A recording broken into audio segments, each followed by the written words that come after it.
And on this good occasion, allow me to introduce the President-elect of Indonesia, Mr. Prabowo Subianto.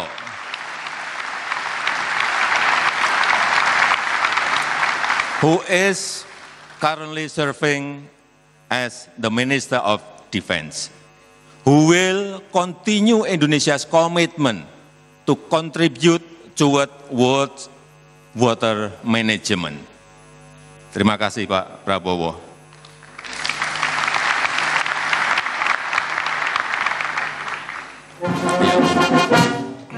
Presiden Jokowi membuka konferensi tingkat tinggi World Water Forum ke-10 bertempat di Bali International Convention Center BICC, Bali, pada Senin pagi 20 Mei 2024.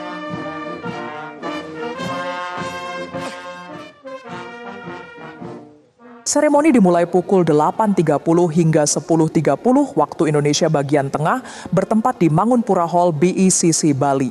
Kegiatan dibuka dengan pertunjukan seni kolaborasi musik orkestra, tari, paduan suara. Agenda berlanjut pada penyampaian pidato dari pebisnis asal Amerika Serikat Elon Musk selama 10 menit mulai pukul 9.03 waktu Indonesia Tengah dan dilanjutkan dengan penyampaian pidato dari Presiden World Water Council, Loic Fauchon. Pembukaan World Water Forum juga dirangkai dengan tayangan video of King Hassan II Great World Water Prize sebagai visualisasi dukungan perlindungan dan pelestarian sumber daya air, peningkatan pengelolaan, penggunaan kembali air limbah, serta peningkatan kesadaran di kalangan masyarakat. Video King Hassan II Great World Water Prize dirangkai dengan penyampaian pidato Menteri Peralatan dan Air Maroko, Nizar Baraka, sebagai bagian dari upacara khusus. Terdapat juga prosesi pemberian penghargaan oleh Presiden World Water Council kepada para pihak atas kontribusinya dalam penanggulangan masalah air. Presiden Jokowi menyampaikan pidato pembukaan KTT World Water Forum pada pukul 9.30 waktu Indonesia Tengah. Selain itu juga ada laporan dari Menko Marves Luhut Binsar Panjaitan, Menteri PUPR Basuki Hadimuljono, dan Menlu Retno Marsudi.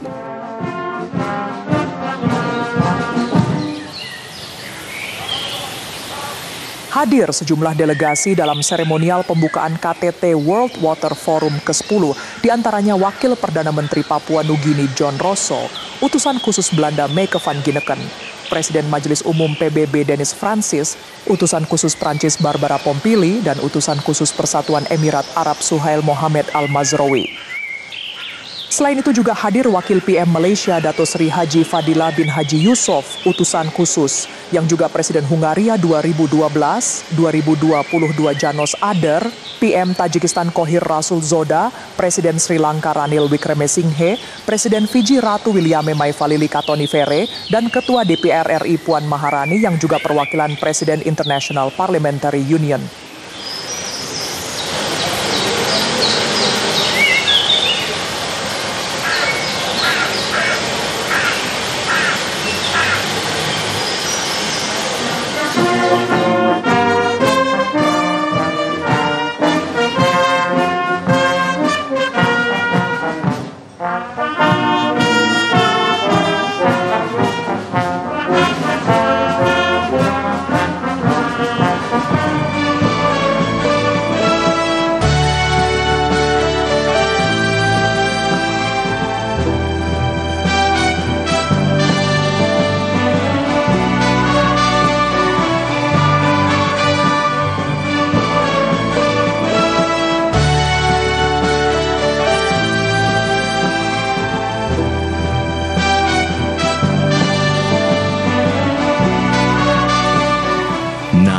We are honored to have a prominent speaker among us this morning. Kindly invite the remarks from Mr. Elon Musk.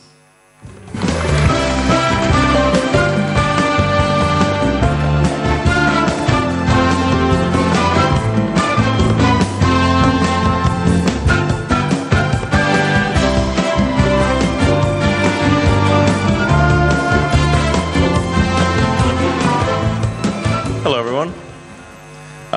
Well, I must say I'm very impressed with this. This meeting room is amazing. I feel like I'm in a waterfall. And it's really lovely here, and that was incredible, incredible performance. So I must say I'm quite delighted to be here this morning talking to you and to experience this wonderful event and everything that Indonesia has to offer. It's amazing being here in Bali in Indonesia. So, hopefully everyone saw the mangrove forests because those are very impressive. It's several 100,000 acres of mangroves that I think have been replanted, if I recall correctly. So there are a lot of great things happening in Indonesia and the rest of the world. Overall, I would say I'm quite sort of optimistic for the future. I think we should never be complacent or entitled, but I do think that if we're not complacent or entitled, that the future will actually be great for the world. And I think we're headed to a bright future overall. And with respect to water, I've always thought we call Earth Earth, but actually Earth is 70% water by surface area. So technically, I think if aliens came here, and a lot of people think aliens have come here, because they're always asking me about aliens. They would name us water, because we are 70% water and only 30% land.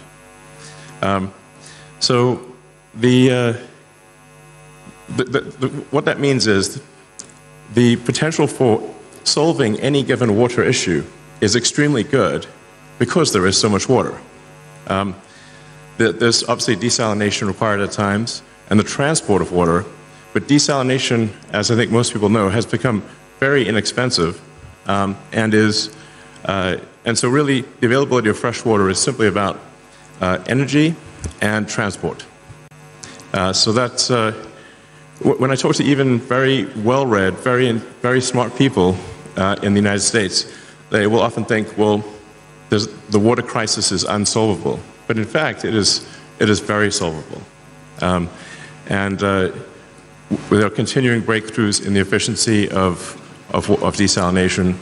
And anyway, I think we've got a great water future ahead of us, and I think a great sustainable energy future ahead of us. Yes. So anyway, hopefully that is. I'm kicking things off on a positive note, but I think with good basis for doing so. Yeah. With that, I think the next section is really just some questions or Q&A. If anyone would like to ask me anything about anything, I suppose we should generally stick to the topic of water, given that it's the water conference. But I'm happy to answer other questions as well. I'm not quite sure how the logistics of question posing works, but you could just say a question. Sure.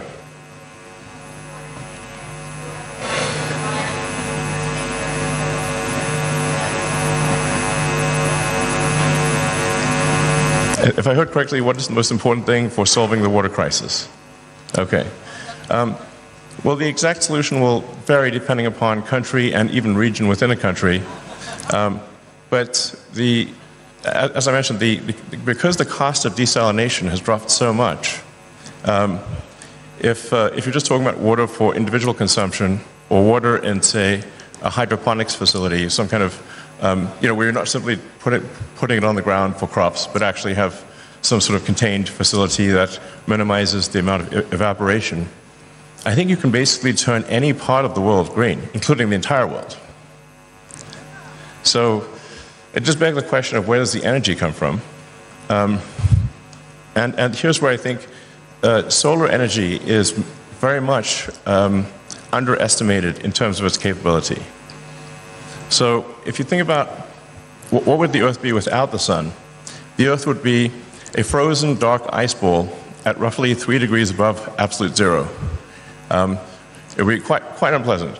So, very cold and dark. But because of the sun, we're at quite a nice temperature, quite pleasant. So roughly 300 degrees above absolute zero. And the sun powers almost the entire ecosystem is solar powered.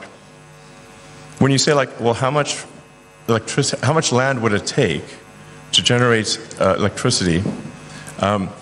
there's a gigawatt per square kilometer of solar radiation that reaches the surface. So for every square kilometer, there's a peak power of roughly a gigawatt, which is comparable to a power station. Now, the sun doesn't shine all the time, obviously. So when you net all of that out and say, well, how much energy per day does 1 square kilometer yield? It's roughly 1 gigawatt hour per square kilometer per day, which is still a lot. So, and if you do the rough math to power the United States, which is a heavy user of electricity, would take less than a 200 kilometer by 200 kilometer solar array, power the entire United States. And if you drive through the United States, there's plenty of sections of the United States where there is basically no people. Or another way to think of it is a small section of the Sahara could power all of Europe, or the world. Now, I'm not saying you would be so concentrated in the placement of solar power, because it's better to be more distributed. But the sheer magnitude of solar power that is available is often not quite understood. But the math of it is very clear. So I really would strongly recommend sort of a solar plus battery combination, or wind plus solar, can solve all of the world's energy needs by a lot.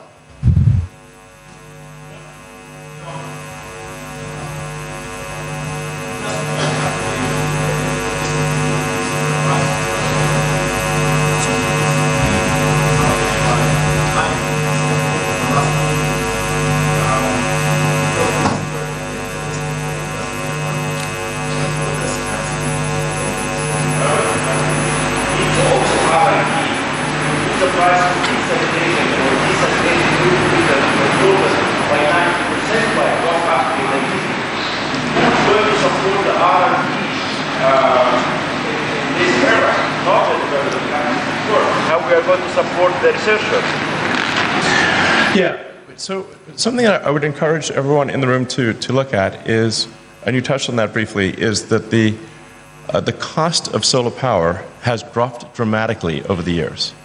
So if you were to say, look at the cost of solar power 5 years ago, or 10 years ago, or 20 years ago, it would have seemed cost prohibitive. But the cost of solar power today is extremely low.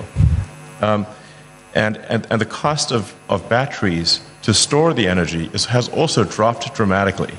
The cost of battery storage of electricity has dropped by a factor of 10 in the past 5 years.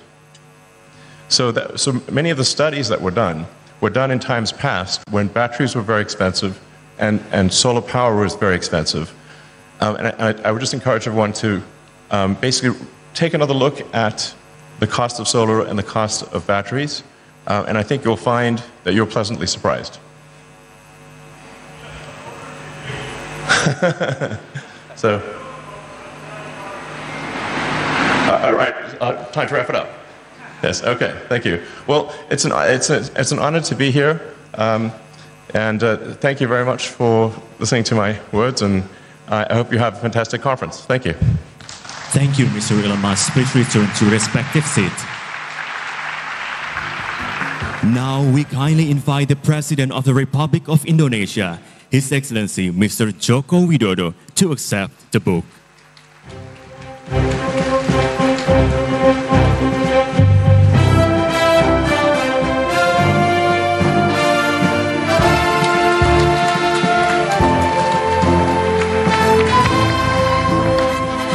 Thank you. The welcoming remarks of the President of the Republic of Indonesia.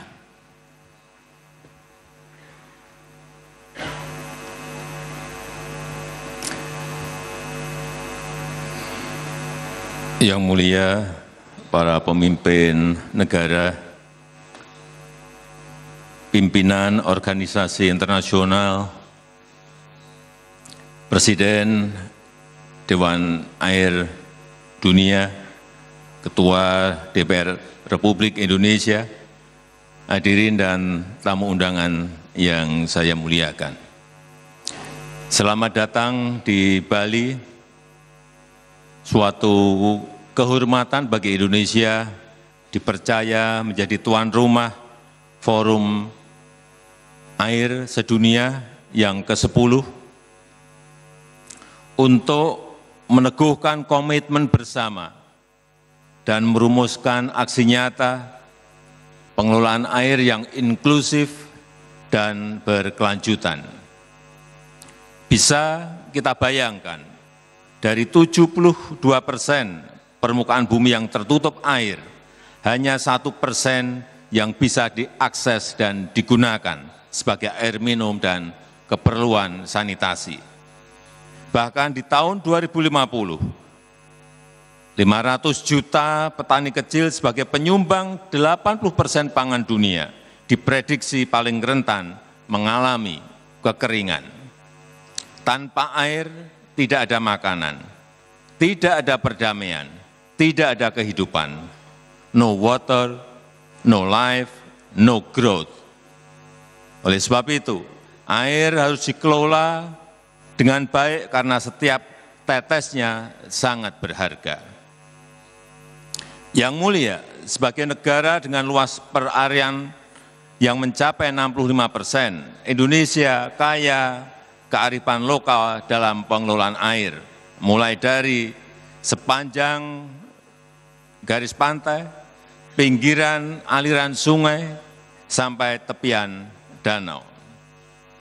Masyarakat kami memiliki nilai budaya terhadap air, salah satunya adalah sistem pengairan subak di Bali yang dipraktekkan sejak abad ke-11 yang lalu dan diakui sebagai warisan budaya dunia. Selain itu, bagi masyarakat Bali, air adalah kemuliaan yang mengandung nilai-nilai spiritual dan budaya yang harus dikelola bersama-sama. Hal tersebut sejalan dengan tema kita tahun ini, yaitu air bagi kemakmuran bersama, yang bisa dimaknai menjadi 3 prinsip dasar, yaitu menghindari persaingan, mengedepankan pemerataan dan kerjasama inklusif, serta menyokong perdamaian dan kemakmuran bersama, di mana ketiganya hanya bisa terwujud dengan sebuah kata kunci, yaitu kolaborasi. Di Indonesia, kolaborasi telah menjadi kunci keberhasilan dalam merestorasi Sungai Citarum, serta pengembangan energi hijau, solar panel terapung di Waduk Cirata, yang menjadi terbesar di Asia Tenggara dan ketiga di dunia. Yang mulia, dengan berkumpulnya kita di Bali hari ini, tentu Indonesia berharap dunia dapat saling bergandengan tangan secara berkesinambungan untuk dapat memperkuat komitmen kolaborasi dalam mengatasi tantangan global terkait air. Let's preserve our water today for shared prosperity tomorrow. And in relation to continuity, in October, my term as President will come to an end. And on this good occasion, allow me to introduce the President-elect of Indonesia, Mr. Prabowo Subianto.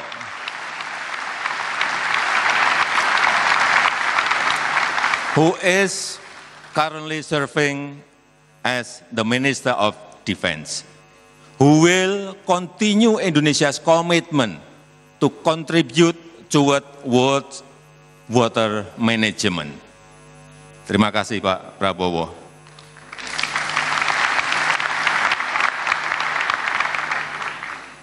Yang mulia, air adalah sumber kehidupan. Air juga merupakan simbol keseimbangan dan keharmonisan. Namun, jika tidak dikelola dengan baik, air juga dapat menjadi sumber bencana.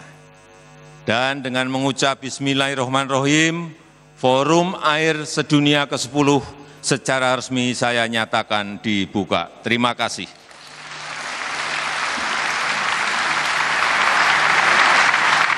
And now, accompanied by Mr. Louis Fashong, His Excellency Mr. Luhut Binsar Panjaitan, Her Excellency Mrs. Retno Marsudi, and His Excellency Mr. Basuki Hadi Mulyono, we invite to the stage to finally opening the 10th World Water Forum.